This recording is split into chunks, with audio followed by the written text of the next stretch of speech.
Now let's take a look at the last section of our song. Here the challenge is when the distorted synth and guitars come in.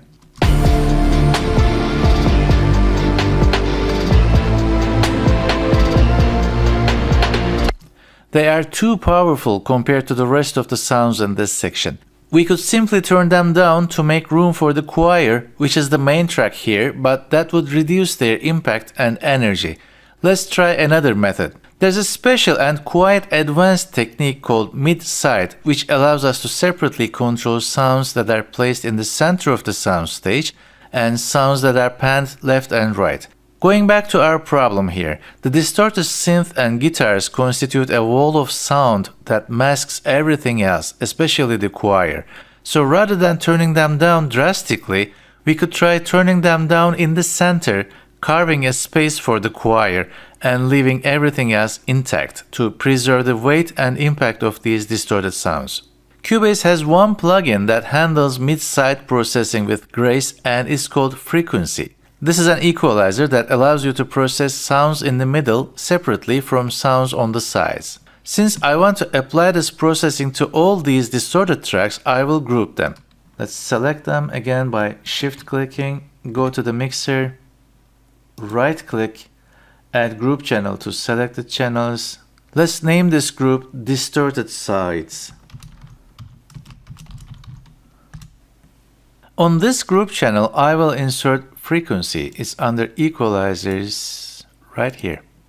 Frequency is an 8-band equalizer. For each band, you can independently select stereo, left, right, or mid-side modes, which is what we want here. So my plan is to cut these distorted sounds in the middle only and only at the frequency that masks the choir. I will leave the rest of the frequencies intact. That way I will keep them as loud as possible while still making room for the choir. But how do I know which frequency to cut? Well, we can easily find out by adding another frequency to the choir track and looking at the spectrum delay. Let's do that.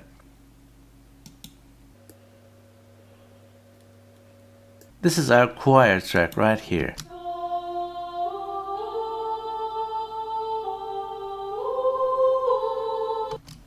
So insert frequency here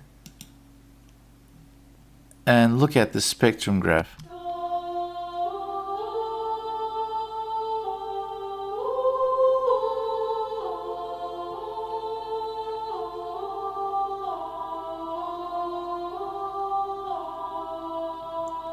The choir starts at around 350 Hz and extends to around 1000. That's the frequency range that we need to cut. So we go back to the distorted size channel right here. We can pick any of these bands here. Since I adjusted this one to mid-side already, let's go with that one. Now click on mid because we are going to be cutting the mid only. Now any adjustment we make here will apply only to what we hear in the center of this group channel. So now let's cut to make room for the choir.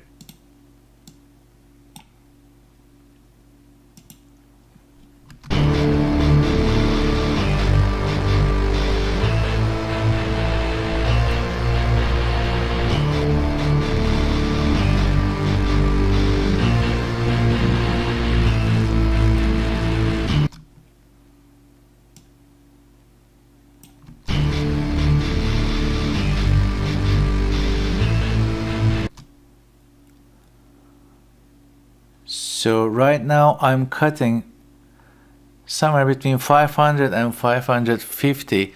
Remember I said the choir starts at 350 Hz and extends all the way up to 1000. So this is something in the middle of that range.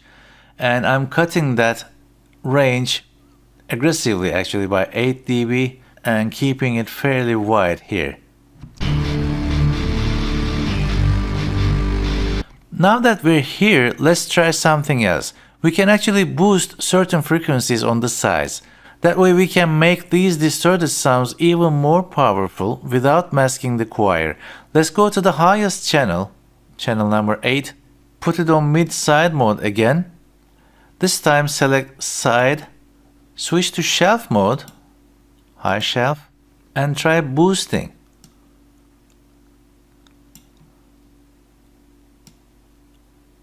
Let's try to boost about 8000 Hz, for example. So let's hear this in context.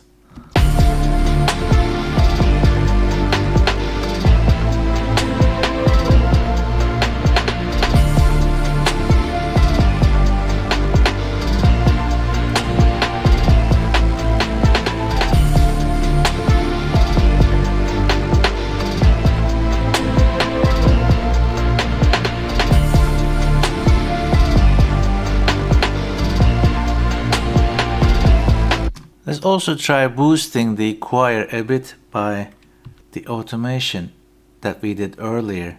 It's right here. Just right click here and say show used automation on this track.